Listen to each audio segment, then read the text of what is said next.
Serious এটা meeting চলি আছে, কোৰ কমিটি মিটিং। আমি কোৰ কমিটিত এতিয়া আমাৰ বিটিআৰ অঞ্চলত বা গোটেই অসমত যি ৰাজনৈতিক পৰিৱেশ চলি আছে ইয়াৰ ওপৰত বিতংভাৱে আমি আলোচনা কৰিম। আলোচনা কৰি পেলাই আমি কিছুমান সিদ্ধান্ত ইয়াতে ল'ম। সিদ্ধান্তটো লৈ পেলাই আমি ভৱিষ্যতৰ কাৰ্যপন্থা আমি প্ৰস্তুত কৰিম। প্ৰস্তুত কৰি পেলাই যেনেকৈ আমি কাৰ্যপন্থা ইয়াতে প্ৰস্তুত কৰিম তেনেকৈ আমি কাম কৰি যাম। লগতে আমাৰ চিডলি বাই ইলেকশ্যনটো আহি আছে।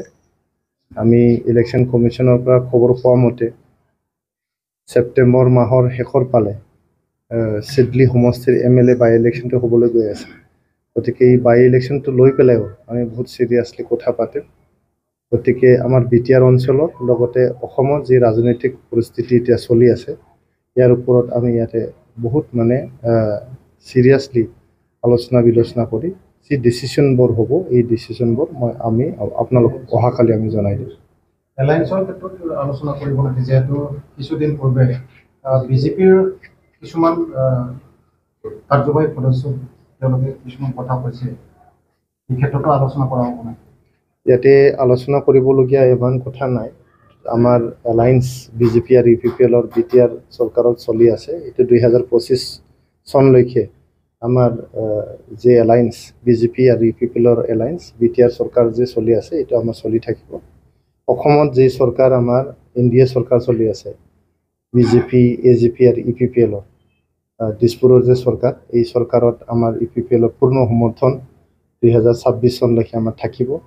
দিল্লীতো যে NDA চৰকাৰ চলি আছে, আমাৰ যিখিনি 2জন MP আছে তেখেতসকলে ধুনীয়াকৈ যে NDA চৰকাৰ চলি আছে এই NDA চৰকাৰক সমৰ্থন কৰি তেখেতসকলে কাম কৰি যাব। তো গতিকে চৰকাৰৰ এলায়েন্সৰ ক্ষেত্ৰত ইয়াতে প্ৰশ্ন নাই।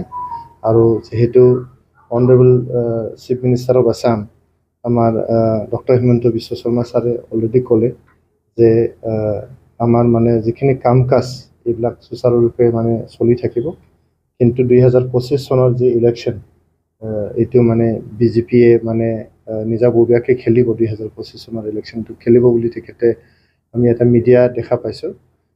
যদিও আমি এতিয়াও মানে তেনেকুৱা অফিচিয়েলি বা সময়ো আছে বহুত, এতিয়াও 1.5 বছৰমান সময় আছে BTC ইলেকশ্যনলৈকে। তো এই সময়লৈকে এতিয়াও আমাৰ মানে ফৰ্মেলি একো আলোচনা হোৱা নাই বিজেপি আৰু UPPLৰ মাজত যে আমি একেলগে খেলিম না বেলেগ বেলেগকৈ খেলিম। আমি জাষ্ট এটা মিডিয়া কিবা দেখা পাইছোঁ, CM ছাৰে কৈছে যে 2025 চনত বিজেপিয়ে বিটিআৰ ইলেকশ্যনটো অকলে খেলিব। তাতে মানে বেলেগ একো নেগেটিভ ল'বলগীয়া নাই।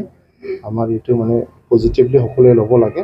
আমাৰ সব কাম কাজ পজিটিভলি আগবাঢ়ি আছে, সব কাম কাজ ঠিকে ঠাকে চলি আছে। চৰকাৰৰ কাম কাজ আমাৰ সব ঠিকে ঠাকে চলি আছে। বিটিআৰ চৰকাৰৰে হওক, অসম চৰকাৰৰে হওক, ভাৰত চৰকাৰৰে হওক, সব কাম কাজ আমাৰ সুচাৰুৰূপে আমাৰ চলি আছে।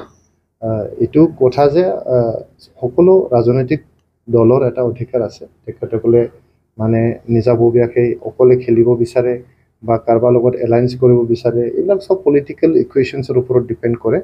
তো আমাৰ UPPL পাৰ্টীয়ে এইবোৰ কথা সব লৈ পেলাই আজি কোৰ কমিটিত আলোচনা হ'ব। আলোচনা হৈ কিছুমান সিদ্ধান্ত ইয়াতে গ্ৰহণ কৰা হ'ব, চিৰিয়াছ কিছুমান সিদ্ধান্ত। আৰু এই সিদ্ধান্তবোৰৰ ওপৰতে যেনেকৈ মই কৈছোঁ কাৰ্যপন্থাবোৰ আমি অৱলম্বন কৰিম।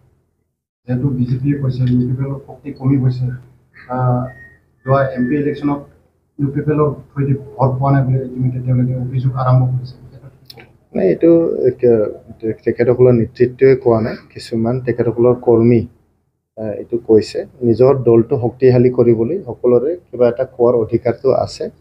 কিন্তু আমি অফিচিয়েলি বা আমাৰ যিখিনি নেতৃত্ব আছে, আমাৰ বিজেপি দলৰ নেতৃত্ব আছে, আমাৰ ভাল সম্পৰ্ক, আমাৰ আলোচনা বিলোচনা চলি আছে। আমি সকলোৱে তেখেতসকল মানে সদায় আমি লগ কৰি আছোঁ, আলোচনা বিলোচনা কৰি আছোঁ। এইটো সকলোৱে জানে। হয়, আমি ধন্যবাদ দিব লাগিব ভাৰতীয় জনতা পাৰ্টি দলক যে আমাক যোৱাবাৰৰ যে MP ইলেকশ্যন তাতে আমাক বহুত সহায় কৰিছে। আমি তেখেতসকলক ধন্যবাদ দিছোঁ। স্পেচিয়েলি আমাৰ অসমৰ মাননীয় মুখ্যমন্ত্ৰী ডক্টৰ হিমন্ত বিশ্ব শৰ্মা ছাৰক আমি ধন্যবাদ দিছোঁ।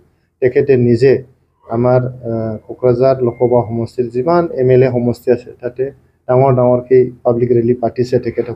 তেখেতে সৰু সৰু মিটিঙো পাতিছে, ইণ্ডিভিজুৱেলিও লগ কৰিছে, বহুত কষ্ট কৰিছে তেখেতে। আৰু তেখেতৰ বাদেও বহুত MLA মন্ত্ৰী বা বিজেপি দলৰ নেতা কৰ্মীসকল আমাক সহায় কৰি পেলাই আমাক জিকাই দিছে তদ্ৰুপ আমি UPPL দলে দৰং ওদালগুৰি সমষ্টিত চুকে কোণে গাঁৱে ভূঞে নগৰে চহৰে আমি কাম কৰি পেলাই বিজেপি দলৰ পাৰ্টিক জিকাইছোঁ খালি দৰং ওদালগুৰি বুলি নহয় গোটেই অসমত যিমান সমষ্টি আছে তাতে আমি ভাৰতীয় জনতা পাৰ্টি আৰু অসম গণ পৰিষদৰ যে প্ৰাৰ্থী তেখেতসকলক আমি যিমান পাৰোঁ আমাৰ যিখিনি কেপাচিটি আছে আমি এটা সৰু দল হয় আমি এটা সাব ৰিজনেল পাৰ্টি হয় আমাৰ যিখিনি শক্তি আছে সেইখিনি শক্তি প্ৰয়োগ কৰি পেলাই আমি তেখেতসকলক সহায় কৰিছিলোঁ আৰু তেনেকেই আমি অসমত ভাল এটা ফলাফল পাবলৈ সক্ষম হৈছোঁ গতিকে এজন দুজন কোনোবা যদি তেনেকৈ ষ্ট্ৰে কমেণ্টছ মাৰিছে ছাইডত এইটো আমি ক'বলৈ নাযাওঁ আৰু এইটো আমি কোনো চিৰিয়াছলিও লোৱা নাই